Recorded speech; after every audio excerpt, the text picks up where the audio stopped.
Hey everybody, welcome back. Now we're in a fab shop just finishing up some welding on Scott's Scrambler heavy duty tank. I've got the whole thing TIG welded, and we'll go over and dress all these welds, make it nice and smooth. Got full penetration welds, and there it is. I don't show much welding anymore. I just can't take the ridiculous comments and stuff. But this is fully TIG welded up. Here is the top. I've got the sender hole in, and we'll put a very nice gasket there. We won't use cork. They always leak, or an O-ring. Factory tanks had problems too. That's the interior baffle.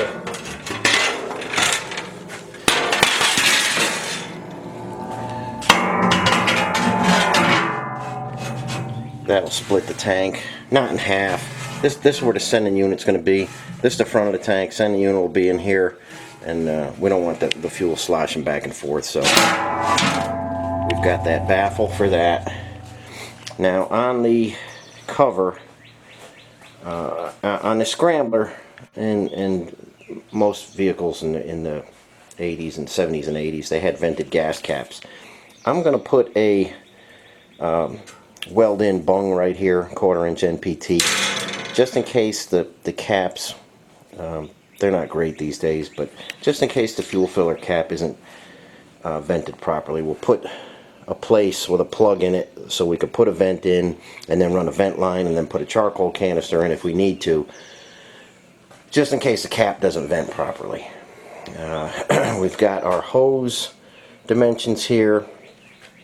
Factory hoses are junk.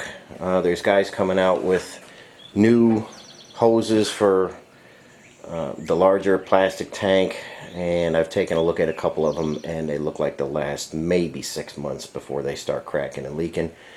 So we might do hard lines with real fuel hose at the filler neck and at the tank. We may bend up some stainless steel 1 and 1 1/4 inch lines. We'll see what the status of hoses is when it comes time to plumb this. And the final thing we'll put in here is going to be probably in this area here. We're going to put a drain. I think all fuel tanks should have a drain.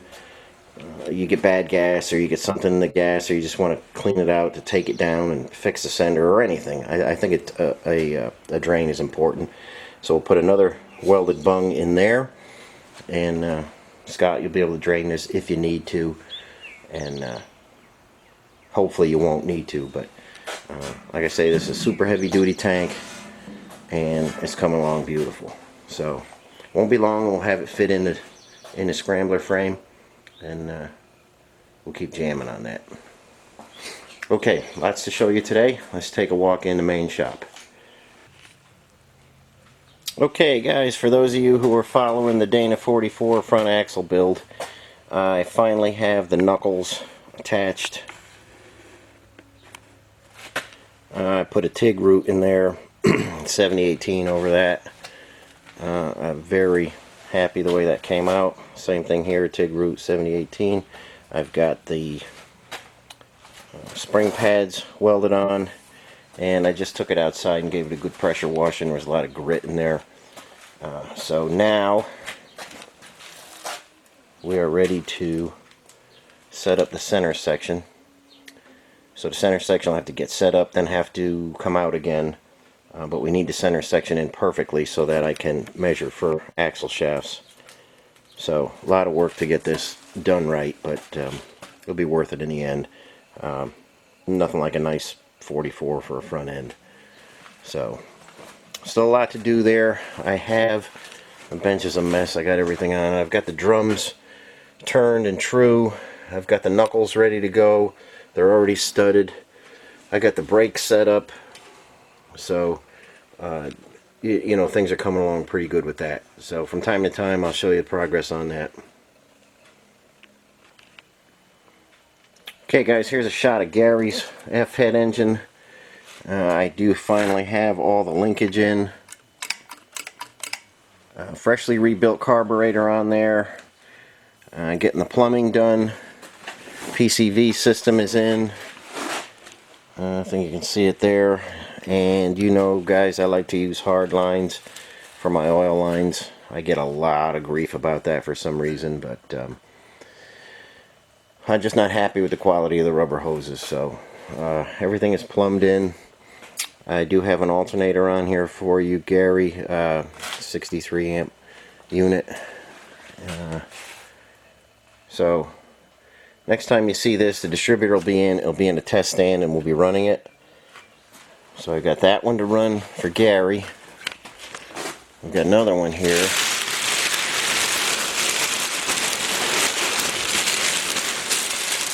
This one started out as a rebuild for somebody, and then they dropped out, said they abandoned the Jeep project.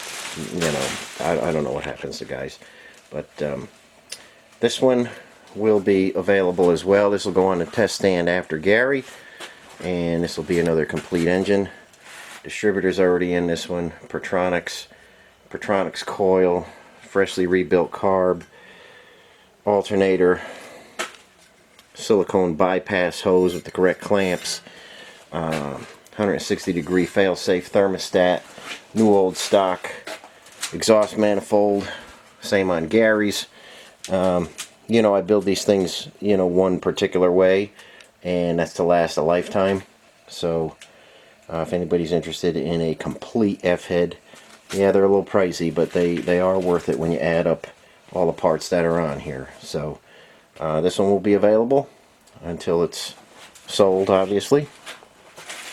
And then there is Mark. Just have to put the oil lines on him, and he's going in the test stand as well. So busy little area right here. A lot going on. A lot of engines going out the door, and trying to supply everybody that needs one. So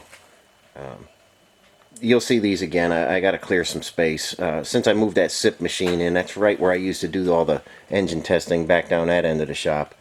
So I'm going to have to set up a new area to test run engines. But you'll see them come to life soon. Okay guys, just finished my third pass on this early engine here. Let me shut this rig down.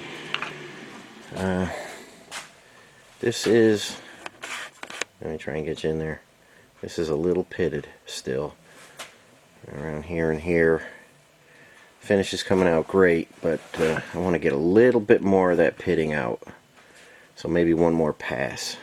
We're about 9 thousandths off this guy right now. We're heavily pitted all in through here. This is a standard bore, and looks like an MB engine, but MB guys and military guys run from this engine, and everybody I talk to is like, I'll never put one of those in my Jeep. Well, this is for a long-term MB project that I got going on. And what this is a Willys Americar engine. Same basic thing. This is a 1941 dated block. I don't know if you're going to be able to see this. Okay. Willys Americars were prefix 441 or 442. This is a 442 block. Like I say, it is a beautiful block, standard bore. It's worn out standard, so I'm probably not going to be able to clean it in 10. I'm probably going to have to go 20. We'll see when I start boring it. But, you know, this came out of a really, really rough MB carcass that I got. And it was very common back in the day to take a car engine and put it in an MB or a GPW or something like that. There's guys out there that will say, oh my god, never, and I use them all the time. I think they're a great engine. They have a less hard life being in a car. No crack under the distributor, and like I say, it's just in remarkable shape. So it's sat for a long time. That's why we got some pitting there, but I'll get that cleaned up. And I'm happy to use these. I'm glad most MB guys think it's terrible to use this engine. You know, those are the same guys that are like, I don't want to use that engine. I want a cracked up, beat up block with the right date code. And then they go and they put a foreign body on it. You know, a MD1 or an SGI. It's crazy the way some guys think. But I'm happy to have these engines, and they're fantastic. It's been a long time since I got a standard bore MB or GPW block, but every now and again you still get car motors that have had an easy life.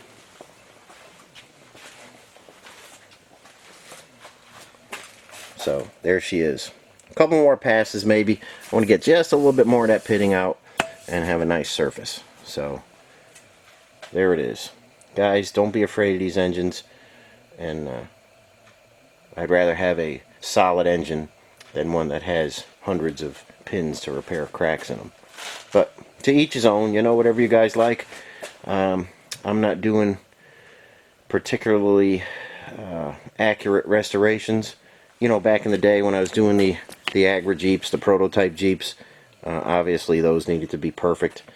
And, you know, if a Jeep does need to be perfect, I can still do that. But for just something you're going to run around in, this is a perfect option if you come across one. Okay guys, haven't been on this one in a while. This is Adolfo's parts here. Sandblasted them yesterday. Some pieces and stuff. This is his grill. This is the original grill. And you can see it's, somebody drilled holes in it, tried to pull this section out. This is a disaster over here. That bar is bent in. We've got a big wave over here. This side's not too bad. But I got this in epoxy primer. It's really rough. And we'll have to hammer this out and do a little welding and stuff and then fill this. Adolfo is now ready for paint. And I have the paint for him. We're going with a with an OD green. And oh, beyond that, the weather's starting to turn real good for me, so I've got to get his engine running, and the chassis finished, and I built a body for him, so we'll get that in paint very soon. I'd like to get him finished and out of here, and that'll be one big project done, and then we'll get jamming on Scott real hard, and transmission's coming in. He ordered a nice automatic for that, and we're going to go on him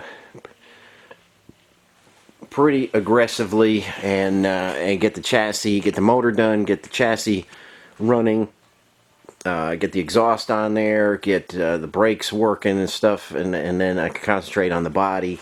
The body does need quite a bit of work, like they all do, but I need to get some of these big projects out of here.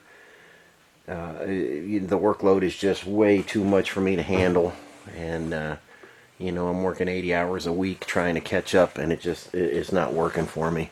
So, chassis in real good shape right now, but as soon as Adolfo's done, we'll get jamming on this pretty good. And got to get these big guys out of my workload. The engines, the axles, the transmissions, stuff like that are really taking over my life, and I can only do so many of them, but I'm trying to keep up with everybody's project. Everybody hang in there with me. You know, as you know, I'm just a one-man shop, and if it has to get done, it has to get done by me. So things are happening. There's your flywheel, Gary. Things are happening, and we'll get that on the Blockmaster next. And everybody hang in there with me. We've got Lou in the honing tank. Rough stones are done. We're going to try the fine stones and bring him to size. He's 60 over. And I got to get Travis down there back to standard size with the sleeves. So I've got a bunch of stuff to do today, but I'll be back with you next week, and we'll we'll keep going on projects. Okay, everybody, thanks for watching, and I'll catch you on the next one.